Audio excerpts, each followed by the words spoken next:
And welcome back. There's some big news in the rental market because Redfin just announced today that asking prices for rents fell from 1 year ago.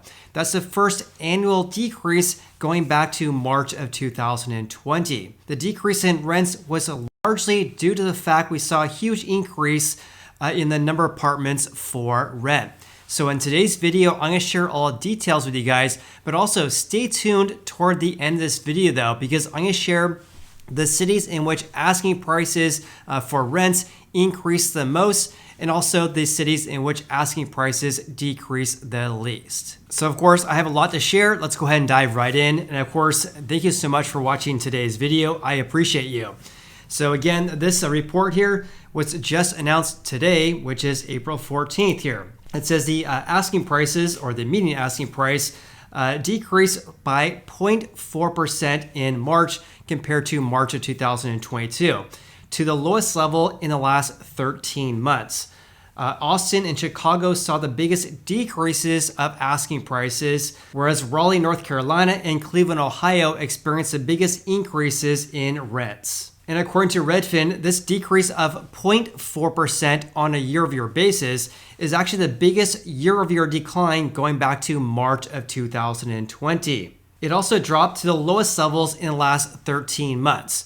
So for comparison's sake, asking prices 1 year ago for rents increased by 17.5% compared to 2021. And here's a chart showing just that. Asking prices in the US back in March of 2022 compared to March of 2021 increased 17.5%, whereas this year we're down by 0.4%. The last time we had a decrease on a year-over-year basis was going back to March of 2020, which is obviously when we had the onset of COVID here, of course. So obviously it's a good sign to see that rents have been decreasing compared to 1 year ago. However, though, having said that, we're still much higher compared to pre-COVID levels. It says here the median asking rent in March was unchanged from February, but remained about $322 higher per month compared to pre-COVID levels. And that's a 19.9% increase over the past 3 years. It does say here that hourly wages increased at approximately the same rate over the past 3 years. So again, rents increased 19.9%, and they're saying here that wages increased at roughly the same pace during this time. Let me share a couple things regarding this, because I have something to say regarding this. So this is according to our good old friend, Uncle Fred, and the source here is the US Bureau of Labor Stats here. So back in March of 2020, their index, which is an index based on the average hourly earnings in the US here, their index was approximately 100.9. Right now, their index is 116.2. So by my dumb math, that's an increase of approximately 16% over the past 3 years. What Redfin fails to note here is that because inflation has been so high over the past 2 or 3 years here, wage growth has basically been negative because inflation has been so high. In other words, what I'm trying to say here is that, yes, it's great to see that wage growth has increased by about 16% over the past 3 years. But when you count for the fact that inflation is at very high levels right now, wage growth is actually in the negative territory, I would imagine, over the past 3 years. Redfin also provided this chart right here as well, because the median asking rent right now is at $1,937, down from the peak of over $2,000 that was set back in August of last year. But at $1,937, this is below levels compared to 1 year ago at $1,944 per month. So in other words, it's great to see that rents have been coming down compared to 1 year ago, and they're down from the peak we saw back last August, but they're only down by about $116 per month from the peak we saw back in last summer here.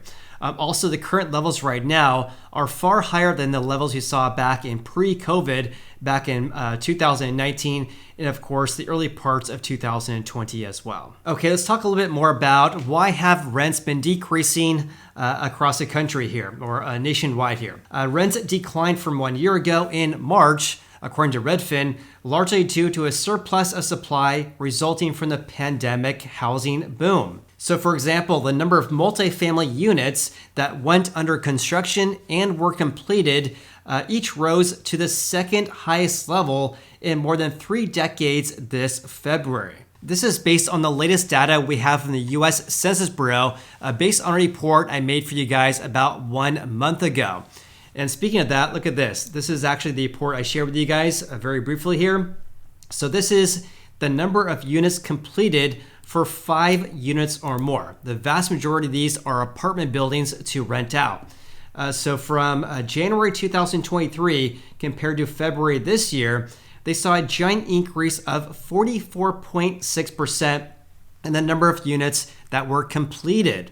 And also compared to 1 year ago, a giant increase of 72%. So of course, what this means is that for the month of February, we saw a giant increase in the number of apartment buildings to rent out. That causes the supply to increase, which put downward pressure on asking prices. And of course, when I mean asking prices, I mean asking rents for apartment buildings. Here's another way to look at this. Here's Uncle Fred's website for the number of units under construction in which there are buildings that have at least 5+ units. So apartment buildings that are under construction is an easier way of saying it. So the seasonally adjusted rate as of the end of February was 941,000. And at 941,000, this is an all-time record high that goes way back until the early 1970s. Also, when looking at the number of apartment buildings that have been completed as of February on a seasonally adjusted annualized basis,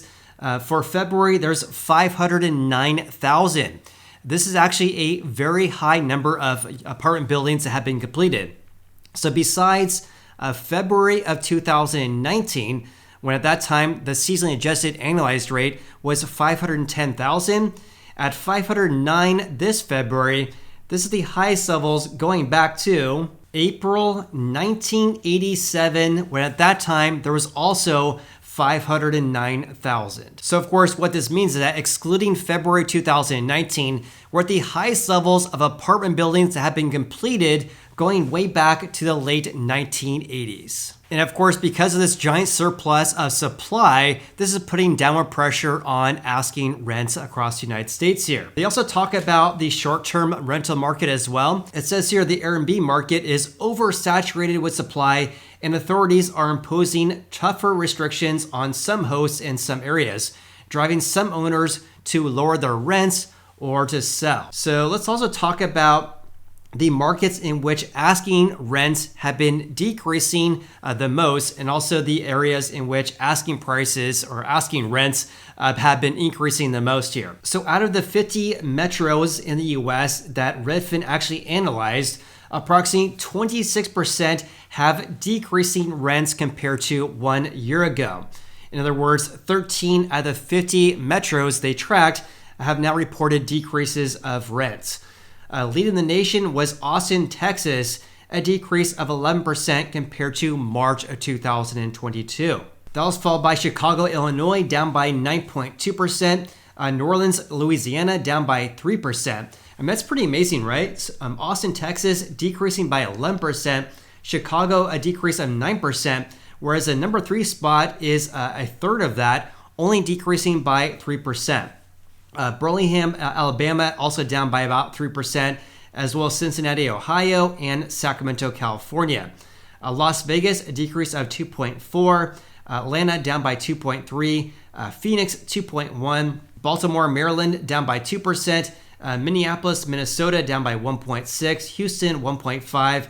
And San Antonio, Texas, down by 1.3%. In contrast, here are the markets in which asking rents have increased the most. So leading the nation was Raleigh, North Carolina, a gain of 16.6%. That was followed by Cleveland, Ohio, an increase of 15.3%. I mean, this is pretty amazing here, that Raleigh, North Carolina saw a gain of 16.6%, whereas Austin, Texas, decreasing by 11%. That's a giant delta of 27%? Pretty amazing. Anyways, Charlotte, North Carolina increased by 13%, and Indy increased by 10.5%. So only 4 of the 50 markets have reported gains in the double digits. That was followed by Nashville, Tennessee, a gain of 9.6, Columbus, Ohio, 9.4, Kansas City, Missouri, a gain of 8.1, Riverside, California, a gain of 7.2, Denver, 7%, and St. Louis, Missouri saw an increase of 4.2% on a year-over-year basis. Redfin also shared the rents in each of the major markets as well, and also the year-over-year change in asking rents as well. And by the way, I should have mentioned this earlier on here, but look at this. It says here the amount shown as the median rent is not the median of what current renters are paying right now. Instead, the median asking price of rents was what was available for new renters during the reporting month. Now, having said that, here are each of the major regions here, and also the rents and also the year-over-year changes here. So Buffalo, New York, a gain of 1.3%, whereas Charlotte, North Carolina, a gain of 13% on a year-over-year basis. Look at these other markets here as well. The cheapest out of these 50 markets here was in Louisville, Kentucky, or Jefferson County. The median asking rent was $1,378 per month. That is more or less flat compared to 1 year ago. Whereas Miami, Florida, the asking rent is approximately $3,074, a gain of only 0.7%. Milwaukee, Wisconsin, this is actually one of the areas in which home prices have been increasing compared to 1 year ago, whereas rents only increased by 4.1%. By the way, the most expensive market in this analysis here is, believe it or not, no big surprises here. New York, the asking prices of rent, or the median asking rent, is at $4,022 per month, a gain of 2.9%. Whereas Phoenix, Arizona is half that at just under $2,100, a decrease of 2.1%. Portland, Oregon saw a gain of 0.3%, rents at about $2,500 there. Riverside, California saw a gain of 7.2%. Sacramento, the median asking rent is $2,625 per month, and that's a decrease of 2.8%. A lot of people ask me about updates regarding Salt Lake City, Utah. The asking rents there are just under $1,900, a gain of 2.1%. San Antonio, Texas, very close to being the lowest rents here in this analysis, just under $1,500, a decrease of 1.3%. Whereas San Diego, $3,400, San Francisco, $3,716, a gain of 2.6%. San Jose, California, just south of San Francisco at $3,609, a gain of 3.2%. Rents also increased by 0.7% in Seattle. Tampa, Florida saw a gain of 3.2%, whereas Washington, D.C. only saw an increase of 1.1%. So please comment below with your biggest takeaways from today's video. Also, if you guys got any value out of this video whatsoever, then please hit the like button. I appreciate that. Of course, I appreciate you. Hope you guys have an awesome day. I look forward to seeing you on the next video.